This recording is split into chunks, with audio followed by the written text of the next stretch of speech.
지금 신문 기사들 이렇게 나오는 논조들을 보면은 베어마켓 랠리는 끝난 거 아닐까. 그리고 이제 뭐 박스권 장세가 시작이 된다. 네네. 그러니까 더 이상 크게 오르지도 않고 오르락 내리락 하는 이런 정도의 장이 연출이 되지 않겠냐라고 보는 전문가들이 느는 것 같아요. 그런 네네네. 식의 신문 기사가. 우리 오늘 제목도 좀 그렇게 잡아봤는데 네네네. 일단 동의해요? 저도 아까 전에 이제 도착하자마자 이렇게 저희 PD님 화면에 떠 있더라고요. 베어마켓 랠리는 끝났고 이제 박스권 장세가 시작되는 거 아닌가 해서 제가 PD님한테 제목 잘 뽑았네요. 그랬더니 대표님께서 또 뽑아주셨다고 또 싹 이렇게 돌리시더라고요. 그래서 내가 박수를 쳤어요. 맞는 말인 것 같아요. 저도요. 동의를 하고 다만 베어마켓 랠리가 끝났다라는 건 저는 그 전부터 이제 끝난 것 같다라는 생각이 들어서 2,500 이전에 이제 주식을 정리를 했던 거고 그 이후에 제가 본 거는 앞서 이제 계속 말씀드리지만 어제에도 말씀을 드렸고 그 00년 IT 버블 때의 시기가 너무 비슷해요. 연준 의원들이 나와서 하는 얘기들 그리고 시장의 움직임, 섹터별 종목들의 움직임, 금리의 움직임, 정책의 방향 모든 것들이 다 비슷하거든요. 그러면 200일선과 그러니까 제가 항상 이제 차트를 돌려보면서 머릿속에 이미지를 만들으라고 말씀드리는 게 돌려보다 보니까 리포트를 보다 보니까 그런 내용이 있어서 또 00년 IT 버블 때 어떤 차트를 또 뒤로 들어서 복기를 좀 해보고 지금의 차트와 붙여서 좀 비교를 해보니까 지금 자리가 만약에 이런 자리라고 한다면 지금 여기 보이는 요 파란색 네모 조그만 자리라고 한다면 내가 진짜 혹시라도 요런 어떤 하락 구간을 잘못해서 맞아버린다고 하면 이 박스권 장세에서 내가 할 일은 아무것도 없겠구나 라는 생각이 좀 짙게 들더라고요. 물론 여기서 200일선을 뚫고 올라갈 수도 있습니다만 지금 현재 여러분들도 피부로 체감을 하고 계시잖아요. 이 상황에서 과연 이 200일선에 이 걸쳐 있는 이거 2000년도 이제 00년 아이법인데 요 구간에 걸쳐 있는 이 수많은 매물들을 어떻게 뚫고 올라갈 것이냐라는 거거든요. 그러면 지금도 마찬가지로 현재 시기로 좀 복기를 해볼게요. 이 구간에서 정말 급락을 한 것도 아니고요. 차트를 한번 봐보세요. 급락을 하지도 않았잖아요. 우리 시장이 2021년부터 1년여 가깝게, 1년이 넘게 줄줄줄줄 흘러내리면서 하락을 했습니다. 시장이. 근데 이 하락한 게 급락을 했으면 사실 그거는 바로 메꾸고 커버업 하기가 쉬워요. 2008년 뭐 금융위기 때도 마찬가지겠지만 마지막에 급락을 하고 이런 부분들은 커버하기가 쉬운데 1년여 넘게 이렇게 흘러내린 이 중간중간에 쌓아져 온 수많은 매물들을 뚫으려면 더 큰 유동성과 더 큰 이 시장의 어떤 힘이 필요하거든요. 모멘텀이 필요한데 지금은 그런 모멘텀을 사실 찾기 힘들지 않습니까? 여러분 대표님도 아시고 이거는 PD님도 아시고 우리 가족 여러분도 아실 거예요. 어떤 모멘텀이 없어요. 금리 인상이다, 경기 침체다, 에너지 대란이다, 러시아 우크라이나 사태다, 중국의 문제다.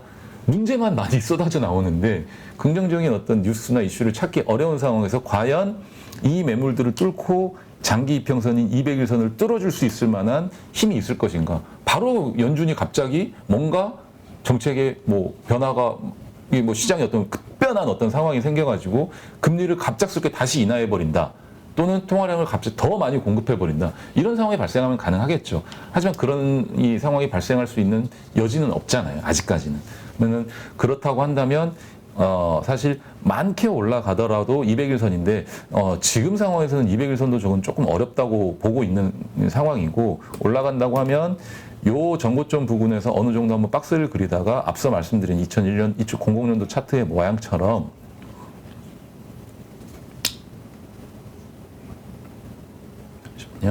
앞서 말씀드린 이 00년도 차트의 모양처럼 요런 어떤 200일선 위에까지 올라가서 만드는 모양이라기보다는 이런 어떤 빠졌다가 이 정도 한번 올라갔다가 다시 한번 쳐지는 이런 상황이 좀 발생을 했었을 때는 눈치를 좀 빠르게 채보시라는 거예요. 네. 알겠습니다. 자, 일단 우리 이거는 이제 저의 장시영 차장의 개인적인 의견입니다. 의견이죠. 네.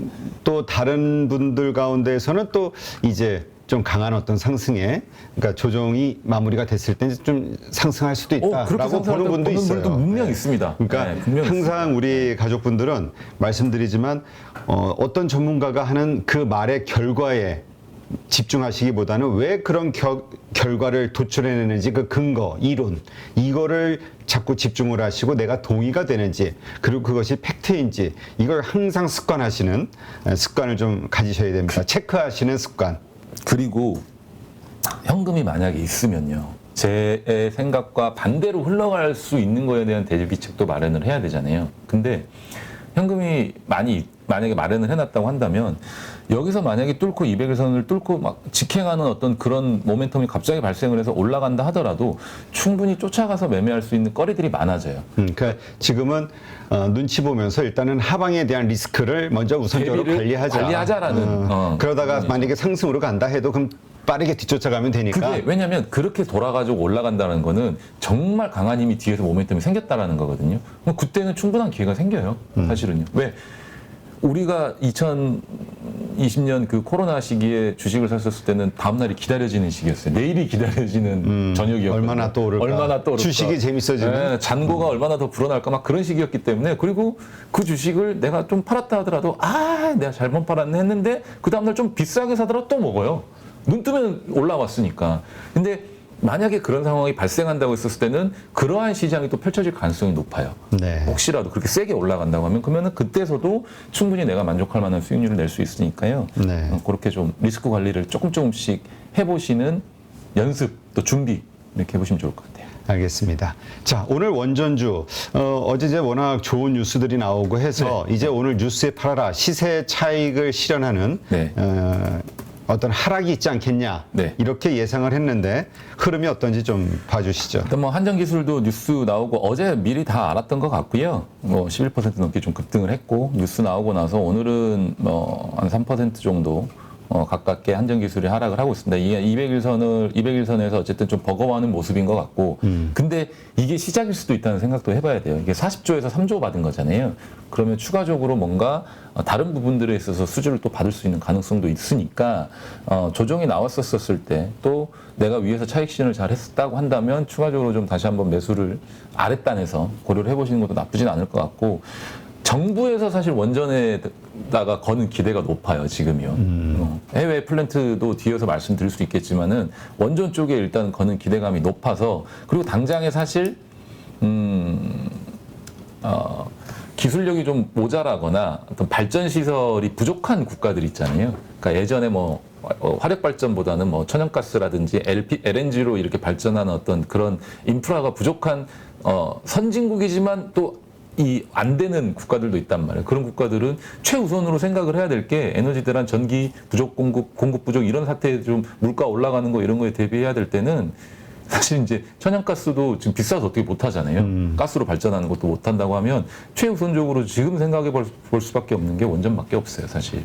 그 유럽에서도 지금 그 EU 텍소노미로 지금 원전이 채택이 됐기 때문에 사실 원전에 대한 어떤 유럽 국가, 지금 이제 중동발이지만 유럽발 또 원전 수주라든지 이런 부분들도 이어질 가능성도 큽니다. 올 한해 내년 초까지 해가지고 그런 수주 이슈들이 들려올 가능성이 크기 때문에 뭐 아직까지도 사실 두산 에너빌리티도 마찬가지고 한전기술도 마찬가지고 주가 수준은 그렇게 높은 수준은 아니에요. 그래서 추가적으로 이런 자리에서 조금 조정이 나왔었을 때 뭐 이런 조정이 다시 한번 나올 수도 있거든요. 차익 실현이 나오고 나서 이런 조정이 나온다고 했었을 때는 뭐 먹어서 또 한 20-30% 정도 수익을 또 가볍게 좀 편하게 낼 수 있는 구간이 나오니까 앞으로 나올 수 있는 이 기대감 이런 것들이 아직 많이 살아있어요. 돈이 40조인데 3조? 야, 요거 한 20%까지 한다면 한 4-5조 정도 더 나오겠는데? 라고 생각할 수 있거든요. 한번 그렇게 좀 고민을 해보시면 좋을 것 같고요. 저는 원전주들에 대해서 좀 좋게는 봤지만 매수는 못했어요. 다른 종목들을 좀 하느라고. 그때 이제 전 방산주 뭐 이쪽으로 하고 있었기 때문에 매수는 못했는데 요 다음 기회에서는 지금 그러니까 조정이 좀 나올 것이다 이렇게 보는 거죠. 왜냐하면 이제 이슈가 나왔으니까 그 모멘텀을 가지고 추가적으로 더 올라갈 수도 있는데 큰 폭의 조정이 아니더라도요. 매수할 만한 자리가 나온다고 하면 좀 고려를 해볼 텐데. 그 조정이 나오기를 좀 기다리고 있는 업종 중에 하나가 내가 좀 약간은 시니컬하게 봤는데 조금은 아주 좋을 것으로 보지 않고 요거는 좀 이렇게 사이드로 좀 놔뒀다가 좀 익으면 먹어야겠다라고 했던 이 업종들이 이 건설하고 좀 원전이거든요. 그래서 건설 같은 경우는 어제 이제 제가 찐시장 때 말씀드렸지만 해외 플랜트 쪽에 대한 어떤 기대감이 좀 몽실몽실 피어나는 것 같아요. 그러니까 사우디 쪽에 이 1300조 네옴시티 외에도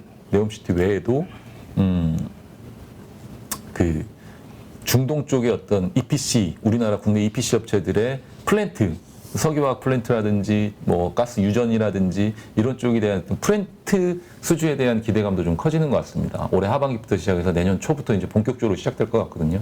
유가가 생각보다 90불 밑으로 빠져가지고 하향 안정화되는 속도가 좀 늦어지는 것 같아요. 지속적으로 팍팍 빠져서 저는 한 70불대로 그냥 바로 자리 잡을 줄 알았거든요. 근데 90불대에서 계속 머무르고 있는 게, 또 이제 이 중동의 국가들도 보면 사우디아라비아 이런 애들도 그 가격대를 유지하고 싶어가지고 뭐 감산한다 그러잖아요. 어제는 이제 저기 이란, 아니야. 핵합의. 그쵸. 핵합의 뭐 이런 얘기 나오고 이러면서 이란 쪽에서 또 원유 수출 재개 이런 부분들 나오잖아요. 얘기가. 그래가지고 좀 유가가 좀 많이 빠졌는데, 유가가 만약에 이 80불, 90불대에서 조금만 더 유지가 된다고 하면 중동의 산유국들에 대한 재정 여건이 굉장히 좋아질 수 있어요. 그러면 걔네들도 그동안 투자를 안 했어요. 인프라 투자를 계속 안 하고 있었기 때문에 재정 여건이 좋아진 상황에서 인프라 투자가 급물살을 타기 시작하면 그거 받아낼 수 있는 EPC 업체들은 글로벌리하게 몇 군데 없어요. 국내 업체들 같은 경우는 해외 수주가 그동안 뭐 한 최근 한 4, 5년 동안 쭉 없었기 때문에 그쪽 관련된 분야를 다 빅베스 했거든요. DLNC도 안 갔던 게 이제 이란 쪽에 멈춰 있어가지고 다 빅베스 해놓고 지금 인원 감축하고 다 해놨단 말이에요. 근데 거기서 이제 수주가 터지기 시작하면 빅베스엔에서 재무제표 깔끔하게 만들어 놓은 상태에서 EPC 들어오면 그런 업체들이 PF 대출이라든지 돈을 땡겨가지고 공사를 진행할 수 있으니까 내가 발주를 내주는 입장에서는 좀 이렇게 공사를 끝까지 마무리 질 수 있는 이 신용 등급을 가지고 있는 회사들한테 줄 가능성이 높아요. 국내 업체들이 그렇게 수혜를 받을 가능성이 높습니다. 글로벌 업체들이 좀 무너진 곳들이 몇 군데 있거든요. 그래서 이제 우리 업체들이 중동발 어떤 플랜트 수주 이런 부분들을 또 따올 가능성도 높아지고 있는 상황입니다. 네.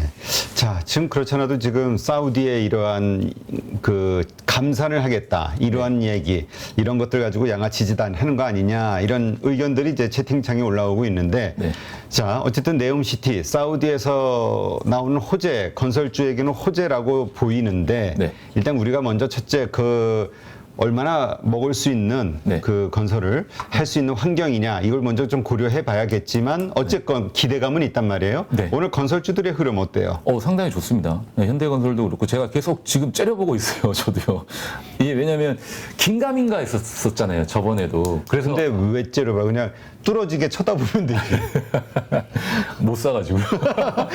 질투에 섞인 눈으로 질투에. 살 걸 저게 왜 오르지? 네, 안 올라야 되는데. 여기서 좀 쳐질 줄 알았는데 거래량이 이렇게 붙여놓고 여기서 분명히 매도 나왔을 것 같은데 여기를 바로 세운다고? 막 이런 느낌이거든요. 지금 현대건설도 그렇고 삼성 엔지니어링도 차트를 안 보고 있었는데 리포트 이제 보면서 진중하게 제가 한 두어 시간 집중해서 공부하다 보니까 200일선도 강하게 뚫어놓고 차트 모양을 만들어 버렸더라고요. 이렇게 삼성 엔지니어링도.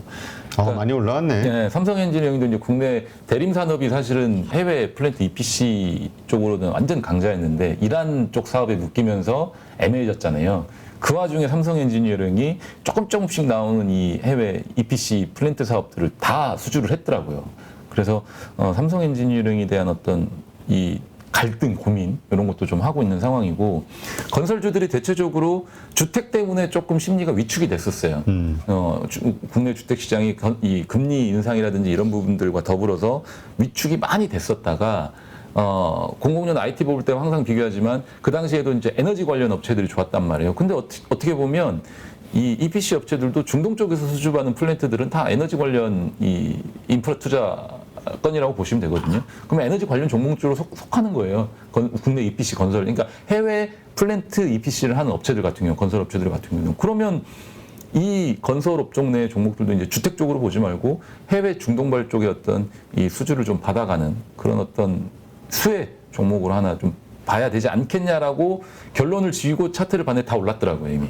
그래서 이제 지금은 따라가기는 좀 그렇다. 조금 애매한 상황이. 왜냐하면 그건 이제 기대감이잖아요. 수주가 나오는 거는 본격적으로 나온 거는 하반기 또는 올 겨울이라든지 내년 봄부터 나올 텐데 그것만 가지고 과연 시장에서 얘가 버틸 수 있겠느냐라는 좀 고민도 같이 들고 있어서 조정이 나왔었을 때 요 잠깐의 어떤 상승의 어떤 모멘텀에 같이 얹혀서 크게 수익률을 노리면 20% 이내 정도 수익률 정도만 노릴 수 있을 것 같아요. 근데 자칫 잘못 물리면 급하게 한 10% 이상의 손절을 해야 될 수도 있거든요. 그래서 지금 이제 말씀하신 대로 다 오른단 말이에요. 그러니까 살만한 게 없어. 그럼 그나마 안 오른 거 찾으면 반도체 관련주인데 소부장이나 네. 지금 그럼 그거라도 들고 가야 될까요? 자, 이제 딜레마에 빠지기 시작을 하는 거예요. 장이 좋으니까 시장이 올라가고 좋을 것 같으니까 안 빠진 것들 중에서 종목을 고르거든요. 그거는 장이 지금보다 더 좋을 때 얘기죠. 유동성이 풍부하고 더 좋을 때 얘기인데 그때는 대장주가 올라가면 부대장도 올라가고요. 소대장도 올라가고 중대장도 올라가고 다 올라갑니다. 따라서 올라가요. 대장이 먼저 선두를 치고 2등, 3등, 4등, 5등주까지 다 따라 올라가요. 근데 지금은 1등주 아니면 잘 올라가지가 않아요. 시장이 이 유동성이 좀 말라가고 금리 인상 기간이고 조금은 어수선한 상황이잖아요. 앞으로의 방향성을 확실하게 결정짓지 못하고 위로 튈지 아래로 빠질지 모르는 상황에서는 좋은 것들만 계속 좋아지는 상황이에요. 그러면 정말 내가 이 짧은 구간에서 단기 매매를 하고 싶다고 한다면 많이 빠져 있다고 매수하셨다가는 더 빠지는 경우도 많고요. 그 옆으로 계속 횡보해 버리는 경우도 많습니다.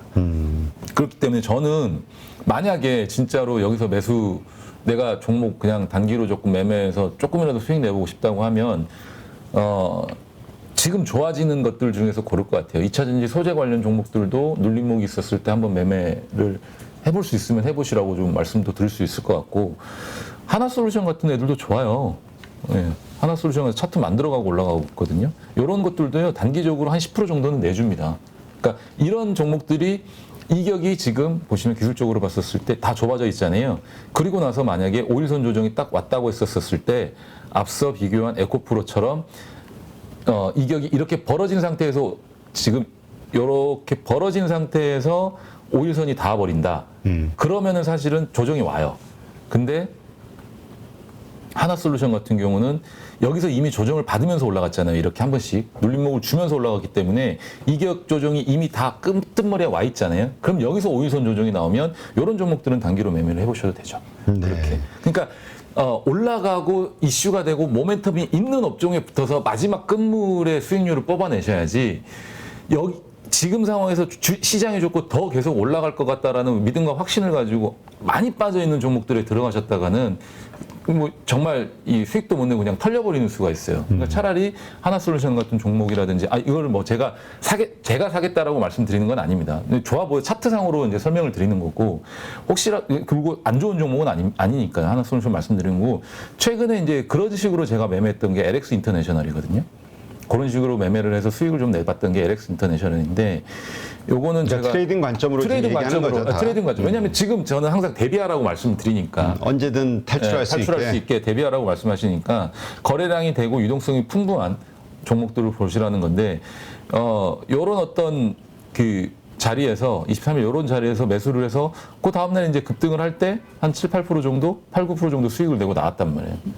이런 어떤 모양의 차트들, 그리고 포스코 인터내셔널도 마찬가지로 이격 조정을 여기서 한번 맞춰놓고 벌리고 올라가는 구간에서 여기서 한 번 더 눌림목이 나왔단 말이에요. 그러면 얘는 추가적으로 계속 올라갈 때마다 21선과 5일선과 21선이 좁혀지는 구간이 만나질 거라는 거거든요. 그런 자리에서 매수를 해보셔도 되고, 전 좀 급하게 샀어요. LX 인터내셔널과 포스코 인터내셔널 같이 샀는데, 포스코 인터내셔널은 지금 매수가 정도입니다. 오늘 뭐 지금 이 가격이 매수가 정도고, LX 인터내셔널은 반대로 신고가를 지금 내려고 가고 있는 것 같아요. 네, 신고가를 내려고 가고 있고, 얘는 한번 뚫어놔서 조금 쉬어가는 과정인 것 같아요. 여기 이 선을 뚫어놔서 조금 쉬어가는 과정인 것 같은데, 그러면 21선이 이제 따라 올라오겠죠. 요렇게 21선이 쭉 따라 올라오면서 이격 조정을 거쳐지는 27,000원 초반대 가격이 온다고 했었을 때는 여러분도 한번 접근해 보시는, 이게 이런 애들이 지금 사실 시장에서 회자가 되고 있고 모멘텀을 가지고 이슈가 되고 있으니까 이런 쪽에 붙으셔야 되는 거죠. 알겠습니다. 누구나 1시간 안에 200개 종목에서 좋은 종목을 고를 수 있는 그런 능력을 배양할 수 있도록 제가 도와드리려고 그렇게 하고 있습니다.